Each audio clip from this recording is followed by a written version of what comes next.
There are a lot of options in Factorio, a lot of different ways to build a factory. We are given the premise of the game and then we all instantly go in a million different directions with it. But one thing I think we can all agree on is that getting the amount of production correct, i.e. building the right ratios between certain ingredients and processes so that the factory is bang in the sweet spot, is not easy. And that is before we start considering the changes that Space Age has brought to the party.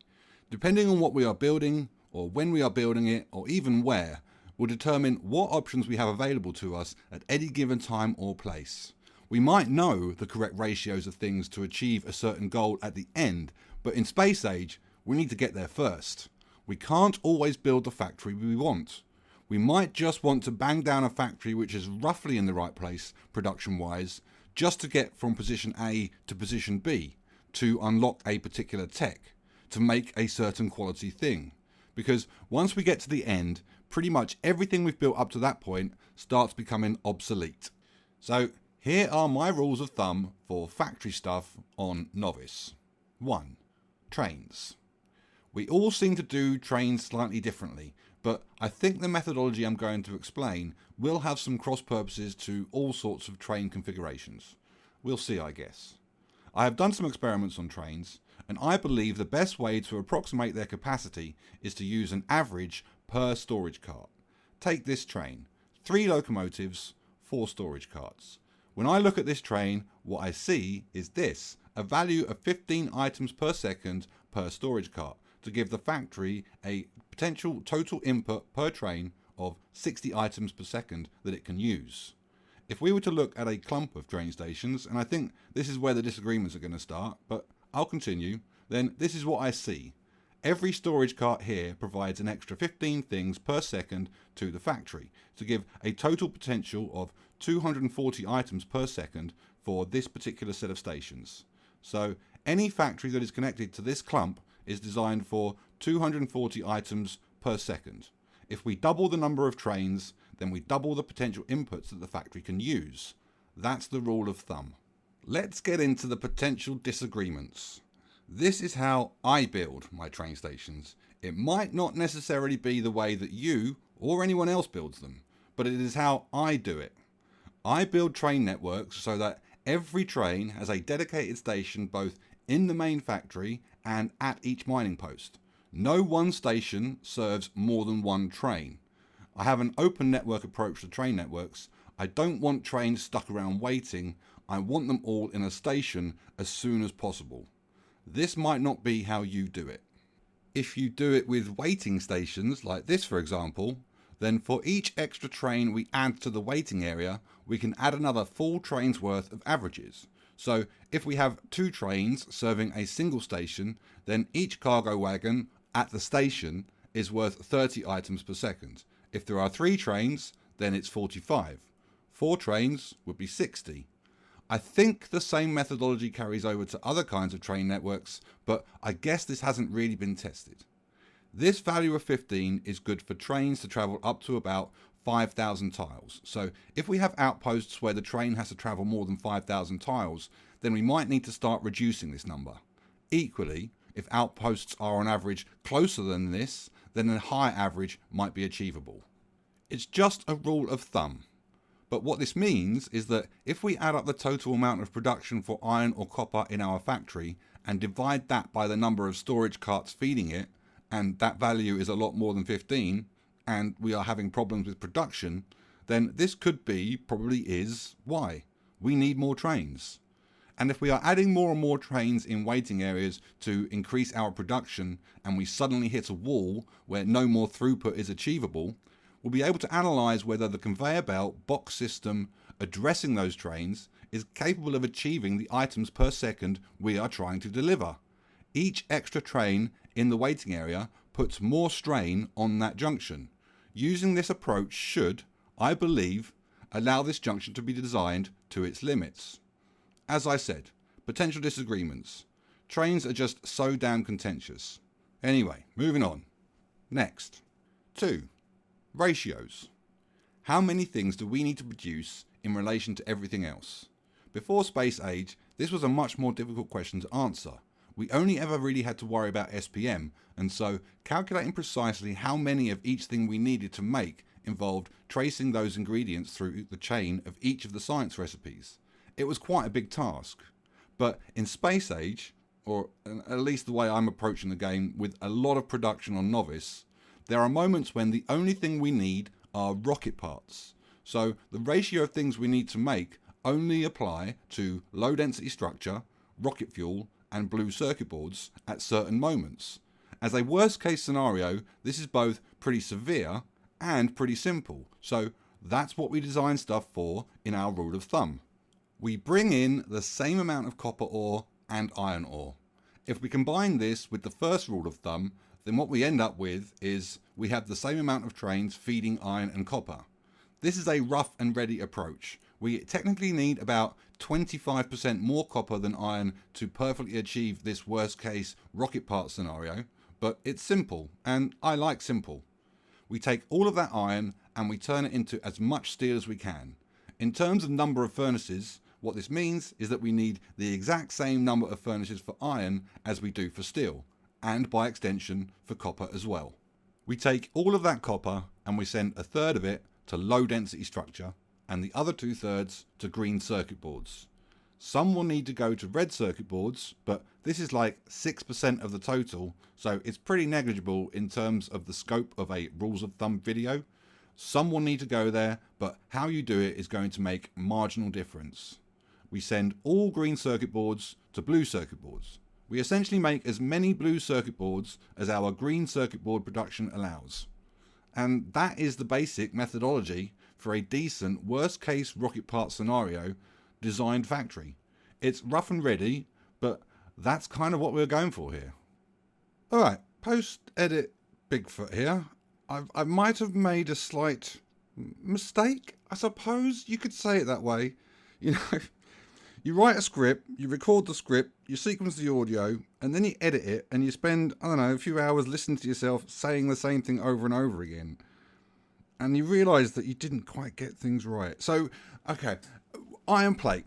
If we are being completely technical about this, for this worst case scenario rocket part thing, you know, this particular scenario that I want to design the factory around, then what we should be saying is that 1/4 of the iron plate needs to go to steel, and 3/4 of the iron plate needs to go to green circuit boards. And the reason why I've made the mistake is because in my factories, I'm not really designing it for just one worst case scenario. One of the worst case scenarios that I like to think about is, you know, there are moments where we need a lot of steel. So I always give my bases the opportunity to take up every last piece of iron and turn it into steel, because some processes they're just heavy on it, and I might need a lot of those things. And so that kind of worst case scenario crept into that earlier part. You know, I said that all of the iron needs to go to steel. It doesn't really technically. I just design my factories to be able to do that, because that there are moments, you know, where I need that. You know, in another sense, there are moments where I take all of the iron plate and I send all of it to iron gear wheels, because there are moments, again, when I need just a shed load of blue conveyor belts. And so I could have easily have done it this way instead.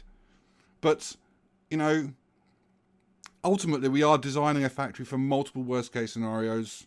I'm being specific about it in this one because we are, you know, the rocket part scenario, that is a very difficult one thing to get right. Or it's simple, but it's, you know, there's a lot of factory process that needs to go into it. But equally, we are dealing with other worst case scenarios along the way. And also, just to clarify, because I'm sure someone will have a question, you know, these are just the processes that I'm designing the factory to be able to achieve. I'm equally taking all of this material that we are developing along the way, and I'm giving it the option to send most of it to the shopping mall, because, you know, we need that stuff in the shopping mall as well. Some of this stuff is not confined. I'm just giving you a sense of the sort of ratios we need. You know, a shopping mall is a shopping mall. We basically just need a few assembly machines to make a few things in a few particular places. We don't necessarily need a high quantity of materials. But in this engine room, this is kind of going to dictate the pace of the things that we should care about, like rocket launches. Now, we could also get into SPM, but we're keeping things simple. Anyway, That was what I just wanted to clarify. You know, the worst case scenario, we've got a lot of them, and you might have different ones to me. And equally, all of this stuff that we're producing along the way, let's give our factory the opportunity. Let's take it all and give our factory the opportunity to use it in other processes, because this is all good stuff. This is just one worst case scenario we're trying to think about, in addition to the steel and the gear wheels. Anyway, let's move on. 3. Oil. Calculating the correct ratios to get the perfect oil production is not straightforward. I have an algorithm that allows this to be done mathematically, but how this manifests itself in an actual factory is different and may not even be entirely accurate. It just allows me to put a number in a spreadsheet that I can mathematically prove. Another algorithm might produce a different result. I'm rambling. I have resorted to a simple box approach that has yielded about the correct ratios to the maths, and which has been pretty reliable up to now. This is a box of oil refineries and chemical plants. We have 4 double columns of refineries, 2 double columns of chemical plants that are refining light oil into petroleum, and we have 1 double column of chemical plants that are refining heavy oil into light oil. This box can be extended essentially forever, and the ratios between these units will remain the same. These ratios, I would say, are within the plus or minus 10% of what is mathematically perfect, and so I would further say actually perfect for a rule of thumb. Build this factory in a box and it will always work out about right. How each block is switched on or off at any particular time, depending on the moment-to-moment basis of what the factory needs, is a different matter, but from a purely I want as much petroleum as possible perspective, this is good. How many oil refineries do we need? Take the total number of iron or copper that we are bringing into the factory, all the averages for all the storage carts for one of those ingredients, and divide it by 6. So this example from before with 4 trains of 4 storage carts bringing in 240 ore per second would need about 40 refineries to balance. Then build the box that matches that number of refineries. All of this is rough and ready, and by that I mean approximate to varying degrees of accuracy. But we are here to have fun, and if we have to sacrifice a bit of production to make things simple for ourselves to have more fun, then I don't see a reason why that is bad, apart from the fact that it is pure heresy. 4. Sundries. Now that we have our basic fundamentals set out, we can deal with the small, annoying little things. 4A, stone. I always have half the number of trains for stone that I have for iron and copper. In the base you can see here, the plan is to have 2 clumps of 4 trains for each of iron and copper. So 8 trains in total. And so I have half of that, 4 trains for stone. This is probably way overboard by a factor of 3 or 4, but there are times where I want a lot of landfill, and so I need a lot of stone. At the very least, it leaves a lot of room for expansion of iron and copper before I would have to worry about increasing the number of trains bringing in stone. 4B. Coal. Same goes for coal, to be honest. I bring in the same number of trains as I do for stone, which is half the number of trains for iron or copper, which is also probably at least 3 or 4 times overboard. But if we are using coal for power or for liquefaction, then those demands can increase significantly. Again, it gives us leeway. 4C. Oil. Same again, vis-a-vis number of trains, to be honest. I have half the number of trains bringing in oil that I do for iron or copper, just with liquid carts instead of storage carts. This ratio is a little closer to the money than the ones for stone and coal. If coal and stone are about 25% capacity, so we can increase the amount of iron and copper by 2, 3, 4 times and not have to worry about increasing our amount of stone, then oil would be about 80% capacity with these train ratios. But I don't mind having that extra bunch in the system for oil nonsense. Oil's just not the most reliable of things. For me, it just disappears and I don't notice for forever and I have to deal with it. So having a little bit left in the system, a little bit of bunts in my back pocket, that's always good. 4D. Uranium.